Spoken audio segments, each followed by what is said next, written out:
புரட்சி தலைவி அம்மா இருபெரும் தெய்வங்களை வணங்கி இந்த அருப்புக்கோட்டை நகரமே குலுங்கின்ற அளவுக்கு மக்கள் வெள்ளம் காட்சி அளிக்கின்றது. விளையும் பெயர் மொழியிலே தெரியும் சொல்லுவாங்க. அடுத்த ஆண்டு வருகின்ற சட்டமன்ற பொதுத் தேர்தலில் அருப்புக்கோட்டை சட்டமன்ற தொகுதி வெற்றி பெற்று என்பதற்கு இந்த மக்கள் வெள்ளமே சாட்சி.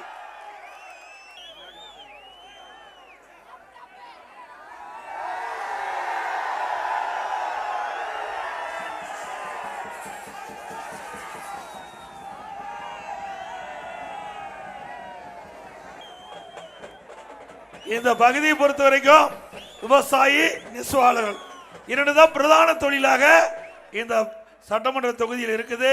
அனைத்து இந்திய அண்ணா திராவிட முன்னேற்ற கழகத்தை பொறுத்த வரைக்கும் நெசவாளருக்கு நிறைய திட்டங்களை கொண்டாந்து நிறைவேற்றிக்கிறோம்.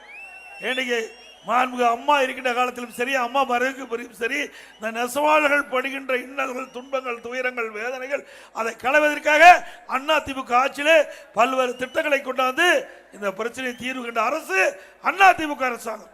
இதிலே சிலவற்றை மட்டும் இந்த நேரத்தில் குறிப்பிடுவது பொருத்தமாக இருக்கும் என்று கருதுகின்றேன்.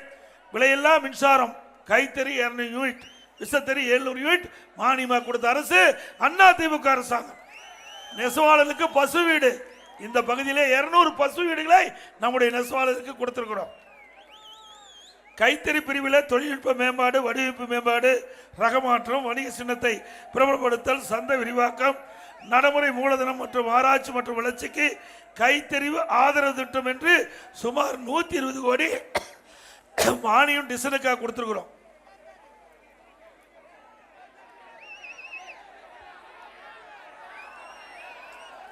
அதே போல அண்ணா திமுக ஆட்சி இருக்கின்ற பொழுது இந்த கைத்தறி துணிகள் அதிகமாக நெய்யப்பட்டு தேக்க நிலை அடைந்தது. அதற்காக ரிபைட் வேணும்னு கேட்டாங்க. அண்ணா திமுக ஆட்சி இருக்கும் போது இதுக்காக 300 கோடி மானியம் கொடுத்த அரசு இந்த நெசவாளருக்கு அண்ணா திமுக அரசு.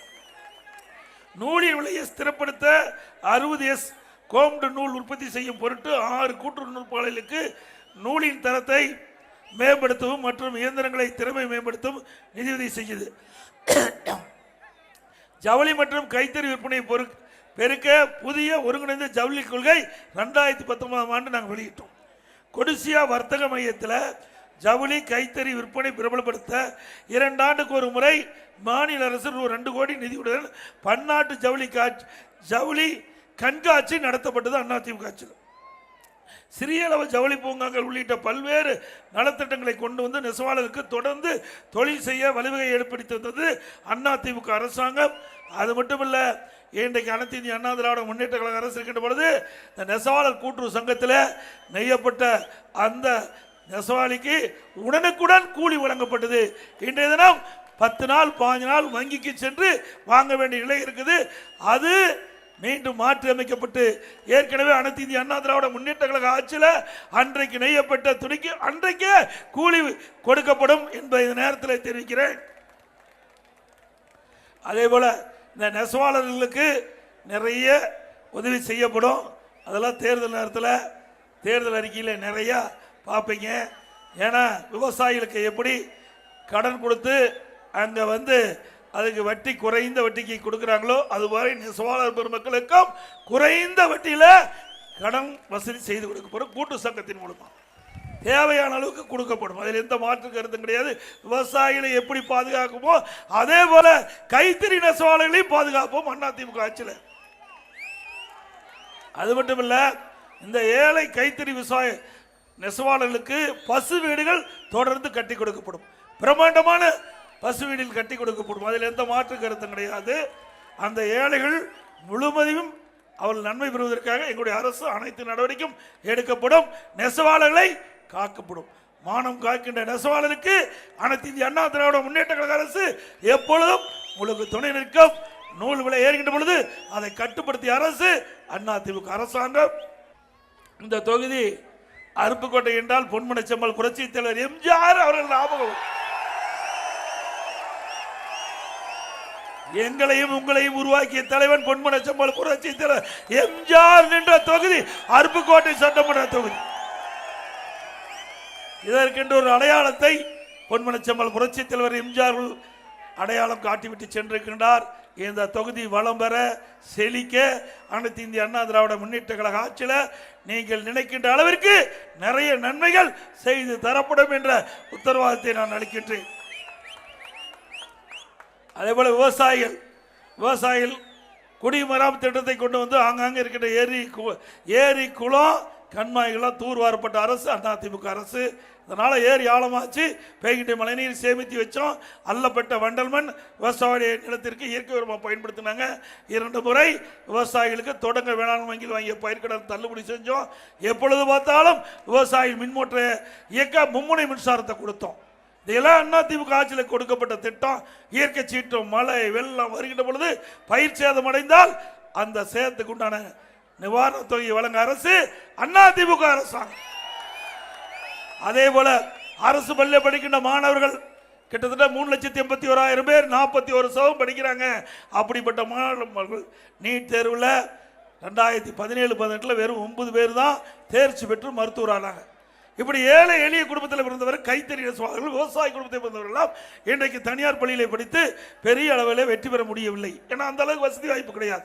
ஆகவே அரசு பள்ளியில் படிக்கின்ற நம்ம கைத்தறி நெசவாளருடைய குழந்தைகள், விவசாயியுடைய குழந்தை, விவசாய தொழிலாளி குழந்தை, ஏழை குடும்பத்தில் பிறந்த அந்த மாணவனுக்கு ஒரு எதிர்காலத்தை உருவாக்க வேண்டும் என்ற அடிப்படையில் அதிமுக அரசு இருக்கிற பொழுது 7.5% உள்ளிடஒதுக்கீடை கொண்டு வந்து சட்டம் இயற்றப்பட்டு அமுல்படுத்தப்பட்டு இன்றைய தினம் அரசு பள்ளியை படித்த மாணவ மாணவி 2818 பேர் மருத்துவக் கல்வி படிக்கிறாங்க. இந்த மருத்துவக் கல்வி படிக்கின்ற மாணவர்கள் ஏழை மாணவர்கள். அவர்களுக்கு அந்த மருத்துவ கல்வி கட்டணத்தை அரசாங்கமே செலுத்தும் என்று உத்தரவு போட்டு அதை நடைமுறைப்படுத்திய காரணத்தினால் ஏழை எளிய குடும்பத்தை பிறந்த மாணவர்களாக இன்னைக்கு மருத்துவ கல்வி படிக்கிறாங்க. எங்களுடைய ஜலடாபுரம் இதே மாதிரி கைத்தறி நெசவாளர்கள் அதிகமாக இருக்கிற பகுதி. ஒரே நேரத்தில் மகளிர் மேல்நிலைப் பள்ளியில் 9 பெண்கள் இந்த 7.5 உள்ளிடஒதுக்கீட்டில் தேர்வாகி இன்றைக்கு மெடிக்கல் காலேஜில் மருத்துவக் கல்வி படிக்கிறாங்க. இப்படி தமிழ்நாடு முழுவதும் ஏழை எளிய ஒடுக்கப்பட்ட நசுக்கப்பட்ட தாழ்த்தப்பட்ட குடும்பத்தில் பிறந்த மாணவ மாணவி 7.5% இடஒதுக்கீட்டில் தேர்வாகி மருத்துவக் கல்வி கொடுத்த அரசாங்கம் அதிமுக அரசாங்கம். அதே போல பொன்மனச்செம்மல் புரட்சி தலைவர் எம்ஜிஆர் ஏழைகளுக்காக தொடங்கப்பட்ட கட்சி. இதே புரட்சி தலைவி அம்மா அவர்கள் கண்ணை இமைகாப்பதை போல ஏழைகளை காத்து இருந்தார்கள். அப்படிப்பட்ட தலைவர்கள் உருவாக்கி கட்டி காத்த கட்சி இன்றைய தினம் உங்களோடு இணைந்து மீண்டும் அடுத்த ஆண்டு நடைபெற்ற சட்டமன்ற போத்தில் மிகப்பெரிய வெற்றி பெற வேண்டும். அதே போல ஏழை மக்கள் அதிகமாக வசிக்கின்ற பகுதியை தேர்ந்தெடுத்து அம்மா மினி கிளினிக் கொண்டாந்தோம். அந்த அம்மா மினி கிளினிக்கு ஏழை மக்கள் நிறைந்த பகுதி. இந்த விருதுநகர் மாவட்டத்தில் மட்டும் 68 அம்மா மினி கிளினிக் கொண்டாந்தோம். 68 அம்மா மினி கிளினிக் கொண்டாந்து திறந்தோம். ஒவ்வொரு அம்மா மினி கிளினிக்லையும் ஒரு MBBS டாக்டர், ஒரு நர்ஸ், ஒரு உதவியாளர் நியமிக்கப்பட்டு அங்க இருக்கின்ற ஏழை மக்கள் ஏதாவது நோய்வாய்ப்பட்டா அந்த அம்மா மினி கிளினிக் சென்று சிகிச்சை பெறலாம். அது இந்த முதலமைச்சர் ஸ்டாலின் பொறுக்க முடியாத அரசியல் காழ்ப்புணர்ச்சி காரணமா அந்த திட்டத்தை ரத்து பண்ணியிருக்கிறார். மீண்டும் உங்கள் துணையோடு அடுத்த ஆண்டு ஆட்சி அமைக்கின்ற பொழுது திரு ஸ்டாலின் அரசாங்கம் ரத்து செய்யப்பட்ட அம்மா மினி திட்டம் தொடரும். 4000 அம்மா மினி கிளினிக் கொடுக்கப்படும். 4000 அம்மா மினி கிளினிக் ஏழை எளிய ஒடுக்கப்பட்ட தாழ்த்தப்பட்ட மக்கள் அதிக வசிக்கின்ற பகுதியில் அந்த திட்டத்தை கொண்டு வந்து நடைமுறைப்படுத்துவோம். அதிமுக ஆட்சியில் தான் நம்முடைய ஏழை குடும்பத்தில் பிறந்த பெண்கள் திருமண வயது அடைகின்ற பொழுது பொருளாதார சூழ்நிலை காரணமாக திருமணம் தடைபடுகிறது. இதே புரட்சி தலைவி அம்மாவில் எண்ணி பார்த்து ஏழை குடும்பத்தில் பிறந்த அந்த பெண்ணுக்கு உரிய நேரத்தில் திருமணம் நடைபெற வேண்டும் என்ற அடிப்படையில் திருமண உதவி திட்டம் 25,000 50,000 தாலிக்கு தங்கம் 1 பவுன். இன்னைக்கு 1 பவுன் 75,000 ரூபாய்க்கு விற்கிது. அற்புதமான திட்டம். 6 லட்சம் பெண்களுக்கு அனைத்து இந்திய அண்ணா திராவிட முன்னேற்ற கழக ஆட்சியில் 25,000 50,000 1 சவரன் தாலிக்கு தங்கத்தை கொடுத்து அந்த குடும்பத்தை வாழ வைத்த அரசாங்கம் அதிமுக அரசாங்கம். அதை ரத்து பண்ணிட்டார். ஆக மீண்டும் அதிமுக ஆட்சி உங்கள் துணையோடு மலர்கின்ற பொழுது இந்த தாலிக்கு தங்க திட்டம், திருமண உதவி திட்டம் தொடரும்.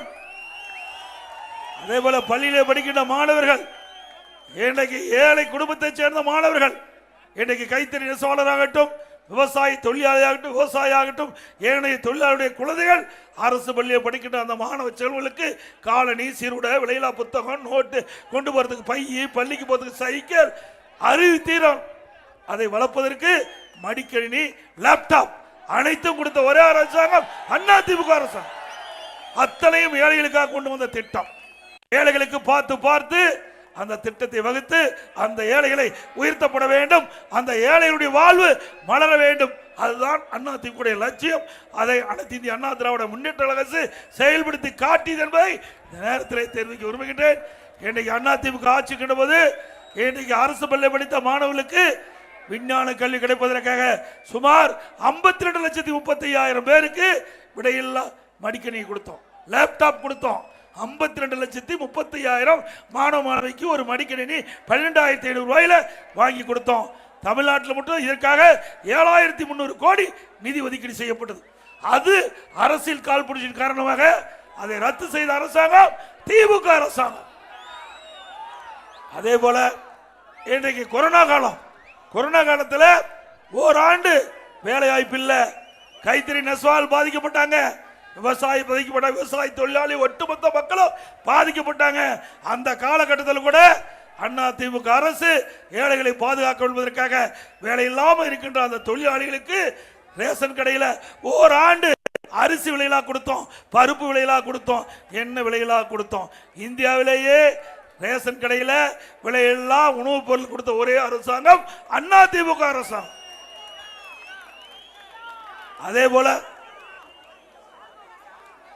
போல இன்றைக்கு அனைத்து இந்திய அண்ணா திராவிட முன்னேற்ற கழக ஆட்சியில் இன்றைக்கு நிறைய திட்டங்களை கொண்டாந்து நிறைவேற்றிடும். அதெல்லாம் இன்றைக்கு ஆட்சியாளர்கள் முடக்கிட்டாங்க. இந்த முடக்கப்பட்ட திட்டம் அதிமுக ஆட்சியிலே தொடரும் என்பதை நேரத்தில் தெரிவிக்க விரும்புகின்றேன். அதே போல இந்த பகுதியில் இருக்கின்ற ஏழை மக்கள், தாழ்த்தப்பட்ட மக்கள், 2 மக்களுக்குமே வீட்டு மனை இருக்கும், ஆனா கூரை வீடா இருக்கும். அப்படிப்பட்டவர்களுக்கு காங்கிரீட் கட்டி கொடுக்கப்படும்.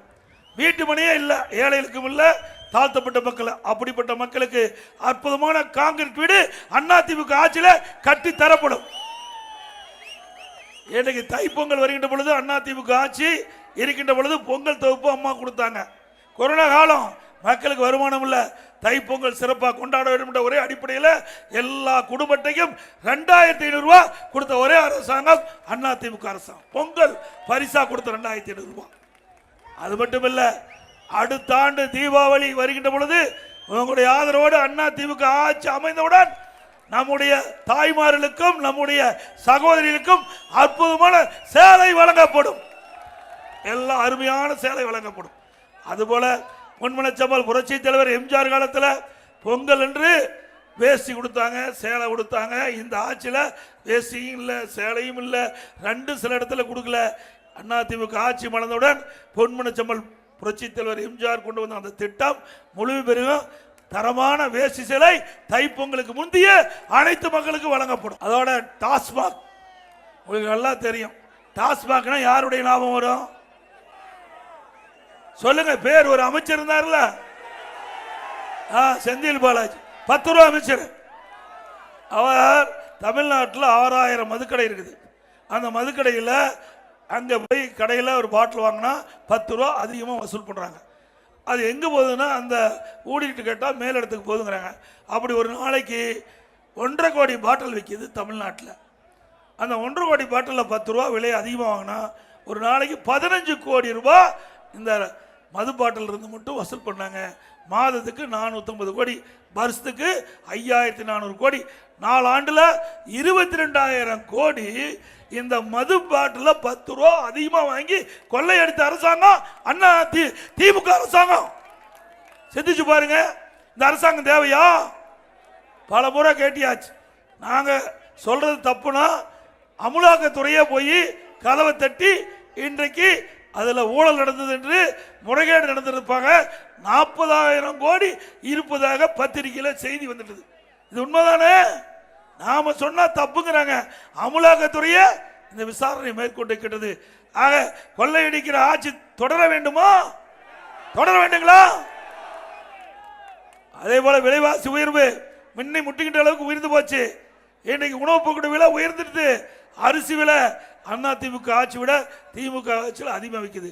பருப்பு விலை அதிகமாக விற்குது, எண்ணெய் விலை அதிகமாக விற்குது. வேலை வாய்ப்பு கிடையாது, வருமானம் கிடையாது, செலவு அதிகரிக்கிறது. மக்கள் படுகிற துன்பத்தை பற்றி கவலைப்படாத முதலமைச்சர் இன்றைய முதலமைச்சர் ஸ்டாலின். அவர் குடும்பம் முக்கியம். குடும்பத்தில் இருக்கிறவங்க ஆட்சி அதிகாரத்துக்கு வரணும். நீங்க பாருங்க, எந்த கட்சியிலுமே இப்படி இருக்காது. இந்தியாவில் எத்தனையோ கட்சி இருக்கிறது. ஆனால் திமுக கட்சியில் மட்டும் திரு கருணாநிதி அவர் இருந்தார், அதுக்கப்புறம் திரு ஸ்டாலின், அப்புறம் உதயநிதி, அடுத்து இன்பநிதி வர இருக்காராம். அப்புறம் திரு ஸ்டாலின் கட்சிக்கு தலைவர், உதயநிதி இளைஞரணி செயலாளர், திருமதி கனிமொழி அம்மா மகளிரணி செயலாளர். முடிஞ்சு போச்சு. 3 பதவி தான் இருக்குது. 3வது குடும்பத்திலே எடுத்துக்கிட்டாங்க. இப்படிப்பட்ட கட்சி தமிழ்நாட்டில் தேவையா? அதே மாதிரி மத்தியில் ஆட்சி அதிகாரத்துக்கு வந்தாலும் அவர்கள் தான் இருப்பாங்க. தமிழ்நாட்டில் ஆட்சி அதிகாரத்தில் வந்தாலும் திமுக குடும்பத்தை சேர்ந்தா இருப்பாங்க. வேற எவரையும் விட மாட்டாங்க. ஆனால் அனைத்து இந்திய அண்ணா திராவிட முன்னேற்ற கழகத்தை பொறுத்த வரைக்கும் ஜனநாயகம் உள்ள ஒரு கட்சி. சாதாரண தொண்டன், சாதாரண கிளை செயலாளர் இந்த கட்சிக்கு விசுவாசமாக இருந்து திறம்பட உழைத்தால், மக்களிடத்தில் நன்மதிப்பு பெற்றால் அவர் முதலமைச்சராக கூட முடியும், கட்சிக்கு பொதுச் செயலாளராக கூட ஆக முடியும். நான் வெறும் கிளை செயலாளராக தான் இருந்தேன். ஒன்றிய பொறுப்பு, மாவட்ட பொறுப்பு, மாநில பொறுப்பு, இப்படித்தான் வந்தேன். எம்எல்ஏ, எம்பி, மந்திரி, அப்புறம் தான் முதலமைச்சரானேன். ஆக ஒரு கட்சியில் உழைக்கின்றவர்களுக்கு அடையாளம் கொடுக்கின்ற ஒரே கட்சி அனைத்து இந்திய அண்ணா திராவிட முன்னேற்ற கழகம். அவரை வீட்டு கதவை தட்டி பதவி கொடுக்கின்ற கட்சி அதிமுக கட்சி.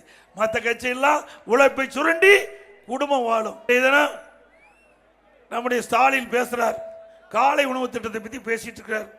சமூக நல விடுதியில தரமில்லாத கொளத்தூர்ல அவருடைய தொகுதியிலே போடுறாரு. வரும்போது வலைதளத்தில் பார்த்தேன், கிச்சடியை தூக்குனா பாயாசம் மாதிரி ஊத்துது. கிச்சடி எப்படி இருக்கும்? நம்ம எல்லாம் சாப்பிட்றோம்ல. இதுக்கு சமூக நல விடுதி, அந்த விடுதியின் பேரை மாற்றி இன்றைக்கு அந்த மக்கள் நல்லா சாப்பிட்டு இருந்த நிலை மாறி இன்றைக்கு பாயாசம் மாதிரி இன்றைக்கு கிச்சடியை வழங்குகின்ற அரசாங்கம் தான் விடியா திமுக அரசு. பேரை மாற்றி பிரயோஜனம் இல்லை. தரமான உணவு கொடுத்தா தான் அந்த ஆட்சிக்கு நன்மதிப்பு என்பதை ஸ்டாலின் புரிந்து கொள்ள வேண்டும். திரு ஸ்டாலின் அதிமுக ஆட்சிக்கின்ற பொழுது சென்னையில் துப்புரவு பணியாளர், அதாவது தூய்மை பணியாளர்கள் போராட்டம் நடத்தினாங்க. அந்த போராட்டம் நடத்துகின்ற பொழுது திரு ஸ்டாலினே நேரடியாக போய் அந்த தூய்மை பணியாளர்களுக்கு கோரிக்கையெல்லாம் திமுக ஆட்சிக்கு வந்த உடனே நிறைவேற்றப்படும் சொன்னார். திமுக ஆட்சிக்கு வந்தவர்கள் நிறைவேற்றல. இப்போ ஒரு வாரமாக போராட்டம் நடத்திட்டு இருக்கிறாங்க. எந்த தீர்வும் இல்லை. அப்பொழுது ஆணையாளருக்கு ஸ்டாலின் எழுதுகிறார். எதிர்க்கட்சி தலைவராக இருக்கும்போது ஆணையாளர் அவர்களே, அவர்கள் பல ஆண்டுகளாக தூய்மை பணியில் ஈடுபட்டிருக்காங்க. கொரோனா காலத்தெல்லாம் தூய்மை பணிகள் செஞ்சுட்டு இருந்தாங்க. அவர் உயரையும் பொருட்படுத்தாமல் தூய்மை பணி செஞ்சுட்டு இருந்தாங்க. அவர்களுக்கெல்லாம் பணி நிரந்தரம் செய்யணும்னு இந்த தபால் கொடுத்தார். இப்போ என்ன பண்றாரு? கண்டுகொள்ளவில்லை. இதுதான் திமுகவுடைய இரட்டை வேகம். அவர் எழுதிய கடிதம், அங்க இருக்கிற சென்னை மாநகராட்சி ஆணையாளருக்கு அவர் எழுதிய கடிதம், எதிர்க்கட்சியா இருக்கும்போது அங்க போய் அந்த தூய்மை பணியாளரோடு போய் அமர்ந்து குறைகளை கேட்டு வந்தீங்களே, வந்த உடனே உங்களுடைய தேர்தல் அறிக்கையில் திமுக ஆட்சிக்கு வந்த உடனே தூய்மை பணியுடைய கோரிக்கை நிறைவேற்றப்படும் சொல்றீங்களே, இது வரைக்கும் நிறைவேற்றலையே. ஆக இப்படி மக்களை ஏமாற்றி இன்றைக்கு ஆட்சிக்கு வந்த அரசாங்கம் திமுக அரசாங்கம் என்பதை நேரத்தில் நினைவு கொள்ள கடமைப்பட்டிருக்கிறேன். அதே போல மின் கட்டணம், இன்னைக்கு இதெல்லாம் நகராட்சி, இன்றைக்கு 67% மின் கட்டணம் வைத்திருக்கிறாங்க. அது கடைக்கு பீக் வருது, அதுக்கு ஒரு ரேட் போட்டு வாங்குறாங்க. அதோட சொத்து வரி நீங்க பார்த்தீங்கன்னா அதிமுக ஆட்சி இருக்கும்போது வீட்டு வரி உயர்த்தலை, இப்போ 100% வீட்டு வரி உயர்த்திருக்கிறாங்க. இன்னைக்கு 1000 ரூபாய் கட்டினா 2000 வீட்டு வரி கட்டணும். கடவரி 150% உயர்த்திருக்கிறாங்க. 1000 ரூபாய் கடவரினா 2500 ரூபாய் கட்டணும். அப்புறம் தொழில் செய்கின்ற விசைத்தறி மற்ற தொழில் செய்கின்றவர்கள்லாம் இன்னைக்கு மின் கட்டணம் உயர்த்தப்பட்டுகின்றது. இதனால அந்த தொழிலெல்லாம் நலிவடைந்திருக்கு என்பதை நேரத்தில் தெரிவிக்க விரும்புகின்றேன். அது மட்டும் இல்லாமல் அதிமுக ஆட்சியில் இன்னைக்கு கொரோனா காலம், பள்ளி திறக்கல, கல்லூரி திறக்க முடியாத ஒரு சூழ்நிலை. அப்பொழுது மாணவர்கள் மன உளைச்சல் இருந்தாங்க. ஓராண்டு தங்களுடைய படிப்பு வீணாகிவிட்டதே என்று அந்த மன உளைச்சல் இருந்த மாணவர்களுக்கு ஆறுதல் கிடைக்கின்ற விதமாக அந்த பள்ளியில் படிக்கின்ற மாணவர்களுக்கு ஆல் பாஸ் போட்டு கொடுத்தோம். கல்லூரியில் படிக்கிற மாணவர்களுக்கு ஆன்லைனில் வகுப்படுத்து ஆன்லைனில் தேர்வு செஞ்சு அவர்களும் பாஸ் பண்ணி இன்றைக்கு நல்ல நிலையில் இருக்கிறாங்க. ஆக தொழிலாளர்களையும் காப்பாற்றுறோம், கைத்தறி நெசவாளர்களையும் காப்பாற்றுறோம், விவசாயிகளையும் காப்பாற்றுறோம், மாணவர்களையும் காப்பாற்றுறோம், இளைஞர்களையும் காப்பாற்றுறீங்க. அப்படிப்பட்ட திறம்பட ஆட்சி செய்த ஒரே அரசாங்கம் அதிமுக அரசாங்கம். அதே போல படித்த இளைஞர்களுக்கு வேலைவாய்ப்பு உருவாக்கி தர வேண்டும் என்பதற்காக மாண்பு அம்மா இருக்கின்ற பொழுது தொழில் முதலீட்டாளர் மாநாட்டை சென்னையில் நடத்தி 2,42,000 கோடி தொழில் முதலீட்டு ஈர்த்து பல்லாயிரக்கணக்கானவருக்கு வேலையை உருவாக்கி தந்தாங்க. அதே வழியிலிருந்து அம்மாவுடைய அரசு நான் முதலமைச்சர் இருந்த காலத்தில் 3,05,000 கோடி தொழில் முதலீட்டு ஈர்த்து 304 புரிந்துணர்வு ஒப்பந்தம் போட்டு அந்த பணியெல்லாம் துவங்கப்பட்டு அது நிறைவடைகின்ற நிலையில் இருக்குது. பல தொழில் துவங்கப்பட்டுள்ளது. கிட்டத்தட்ட 10 லட்சம் பேருக்கு வேலைவாய்ப்பை நாங்கள் உருவாக்கி தந்தோம். இந்த தினம் ஆட்சியாளர்கள் தினந்தோறும் அறிக்கை விட்டுக்கிட்டு இருக்கிறாங்க. திமுக ஆட்சியில் தொழில் முதலீட்டாளர் ஈர்க்கப்பட்டது, பல லட்சம் பேருக்கு வேலை கிடைப்பதாக ஒரு தவறான தகுதியை செய்தி வெளியிட்டிருக்கிறாங்க. நாங்களும் கேட்டோம், நீங்க எவ்வளவு முதலீட்டு இருக்கிறீங்க, எவ்வளவு புரிந்துணர்வு ஒப்பந்தம் போட்டிருக்கீங்க, அதனுடைய நிலை என்ன என்று கேட்டால் இது வரைக்கும் வெள்ளை அறிக்கை கிடையாது. அதே போல படித்த இளைஞர்களுக்கு வேலைவாய்ப்பை கொடுப்போம் என்ற இதே திமுக தலைவர் திமுக தேர்தல் அறிக்கையில் குறிப்பிட்டார். இன்றைக்கு அண்ணா திமுக ஆட்சியில் இருக்கின்ற பொழுது வேலைவாய்ப்பு உருவாக்கி தந்துக்கிட்டே இருந்தோம். அப்போ திமுக தேர்தல் அறிக்கையில் குறிப்பிட்டாங்க 5.5 லட்சம் அரசு காலி பணிகள் காலியாக இருக்குது, திமுக ஆட்சிக்கு வந்து அதை நிரப்புவோன்னு சொன்னாங்க. இதுவரைக்கும் 50,000 பேர் நிரப்பியிருக்கிறாங்க. இந்த 4 ஆண்டுகளை பணி ஓய்வு பெற்றவங்க 75,000 பேர், பணி நியமனம் 50,000, ஓய்வு பெற்ற 75,000, ஏற்கனவே 5 லட்சம் காலி பணி இருக்குது. ஆக பொய்யை சொல்லி மக்களை ஏமாற்றி இளைஞர்களை ஏமாற்றி ஆட்சிக்கு வந்த அரசு தொடர வேண்டுமா? சொல்லுங்க, தொடர வேண்டுமா?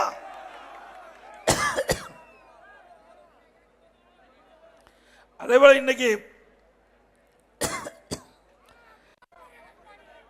கல்லூரியில் போனீங்களா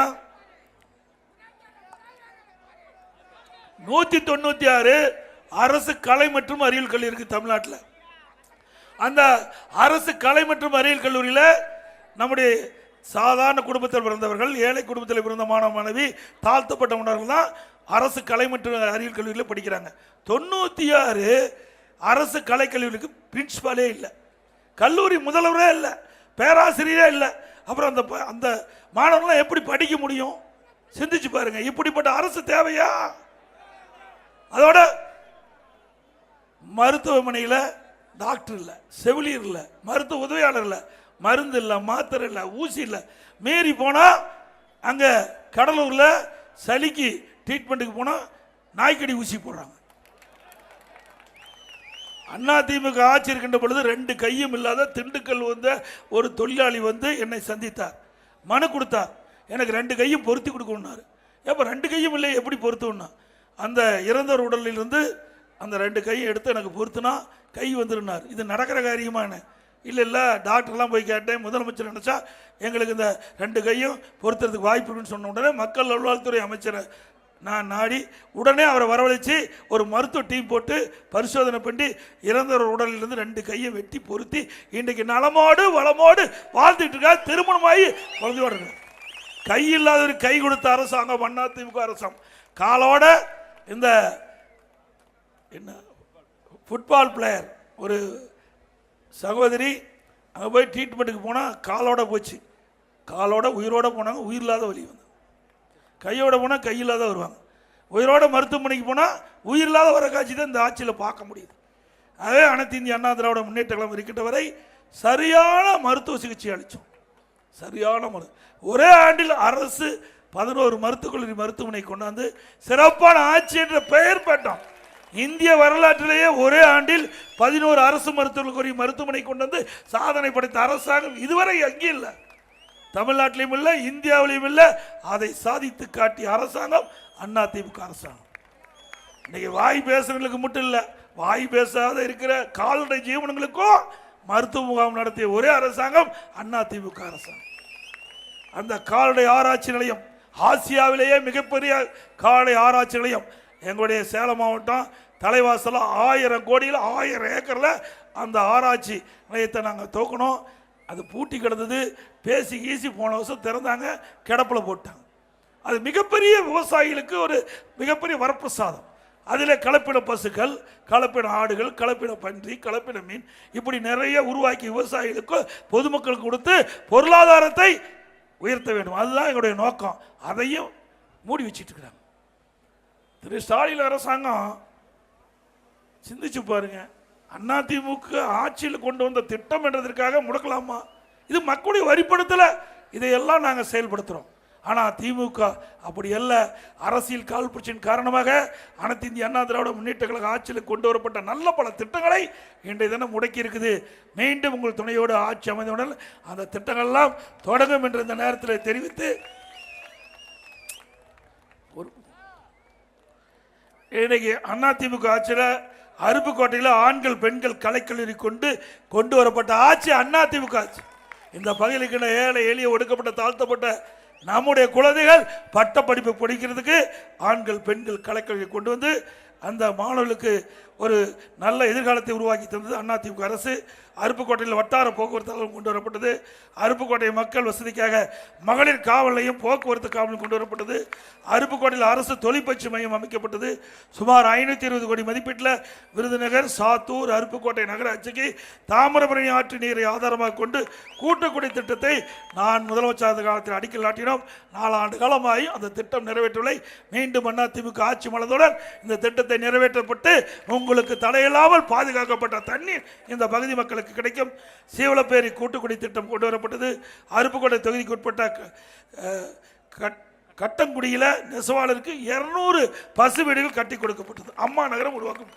மெட்டுக்குண்டு, சென்னல்குடி, அப்பையநாயக்கன்பட்டி, ஆவடையாபுரம் பகுதியில் உள்ள தரைப்பாலங்கள் மேம்பாலம் கட்டி முடிக்கப்பட்டது. அருப்புக்கோட்டை தெருவில் 5 உயர்நிலைப் பள்ளிகள் அரசு மேல்நிலைப் பள்ளியாக தரம் உயர்த்தப்பட்டது. மாண்பு அம்மாவின் ஆட்சியில் இருக்கன்குடி அணை மற்றும் கோல்வார்பட்டி சூளக்கரை அணைகள் புனரமைக்கப்பட்டு தூர்வாரப்பட்டது. அருப்புக்கோட்டை பழைய பேருந்திலும் 24 கோடி மதிப்பீட்டில் நவீன முறையில் புனரமைக்கப்பட்டது. அதேபோல் அருப்புக்கோட்டை விருதுநகர் மேற்கு பகுதி புறவழிச்சாலை திட்டத்திற்கு 47 கோடி ரூபாய் நிதி ஒதுக்கி நிலம் கையகப்படுத்தும் பணி ஆரம்பிக்கப்பட்டது. அதிமுக ஆட்சியில் அருப்புக்கோட்டை கிராம சாலை அனைத்தும் போடப்பட்டு 4 வழிச்சாலை இணைக்கப்பட்டது. அருப்புக்கோட்டை சட்டமன்றத்தில் பல கோரிக்கைகள் கொடுத்துருக்கீங்க. அந்த கோரிக்கையெல்லாம் அதிமுக அரசு அமைந்தோட நிறைவேற்றி கொடுக்கப்படும் என்ற செய்தி இந்த நேரத்தில் தெரிவித்து, மக்களை காப்போம், தமிழகத்தை மீட்போம், தமிழகத்தை